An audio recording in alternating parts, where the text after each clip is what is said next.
소개해드리겠습니다. 예, 지난달 1일 한국원자력안전재단 전산 시스템 보안 점검 결과 시스템 일부가 해킹되었던 것으로 드러났습니다. 원자력 안전을 수호해야 하는 재단에서 그 이름에 부끄러울 만한 정보보안 관리 사고가 벌어진 것입니다. 본 의원이 재단으로부터 요구하여 받은 자료에 의하면 해킹된 시스템은 방사선 작업 종사자의 개인 피폭 이력, 건강 진단 등 개인 정보가 담긴 방사선 작업 종사자 종합 정보 시스템 로이스 시스템으로 이 시스템에서 디도스 악성 코드가 무려 3개나 발견되었습니다. 문제는 이 악성 코드가 2015년 4월 알 수 없는 경로를 통해 설치된 이후에 매년 보안 점검이 이루어졌음에도 4년이 넘게 방치되어 왔다는 것입니다. 더욱이 재단은 해킹 사실을 인지한 후에도 원자력안전위원회와 국가정보원에만 보고했을 뿐 로이스 시스템에 보관된 개인정보 당사자 19만 명에게는 고지조차 하지 않은 것으로 확인되었습니다. 전산 시스템 부실 관리, 해킹 사실이 드러날 것을 우려한 재단이 해당 사실을 덮으려 한 것이 아니냐는 의혹이 증폭되고 있습니다.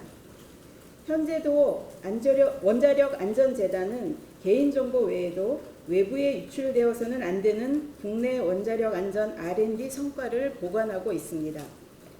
지금과 같은 부실하고 안일한 보안관리가 곧바로 국가기밀자료 유출로 이어져 심각한 안보 위협까지도 될 수 있는 상황입니다. 원안위 등 정보당국은 즉시 악성코드 설치 경로에 대한 조사에 철저히 나서야 할 것이며 보안관리 책임을 묻고 조치해야 할 것입니다.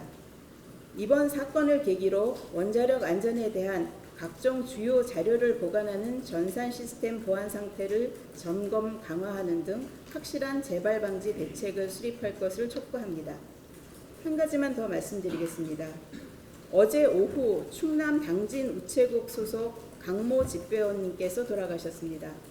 돌아가신 강 집배원님의 명복을 빕니다. 벌써 올해만 9분의 집배원이 과로사, 돌연사로 사망하셨습니다. 강 집배원님만 하더라도 40대이고 지병도 없었을 뿐더러 지난 3월 건강검진에서도 이상 소견이 발견되지 않았다고 합니다. 다만 출퇴근 시간을 줄이기 위해서 가족과도 떨어져 지내며 하루 12시간 안팎의 과중한 업무에 시달렸다는 주변의 증언이 보도되고 있습니다. 2017년 기준 집배원들의 노동시간은 연간 2,745시간으로 일반 근로자들보다 250시간이 많았습니다. 그동안 집배원들의 과중한 업무가 집배원들을 죽음으로 몰아넣고 있다는 문제 제기가 이루어졌음에도 불구하고 여전히 개선되지 않고 있습니다. 집배원들의 예견된 인재라는 비판을 정부는 뼈아프게 받아들여야 합니다.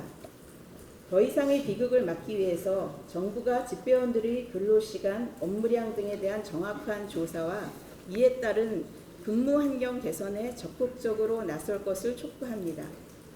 바른미래당은 인력 충원을 비롯한 집배원들의 처우 개선을 위한 정책에 대해서는 초당적 협력을 아끼지 않을 것임을 약속드립니다.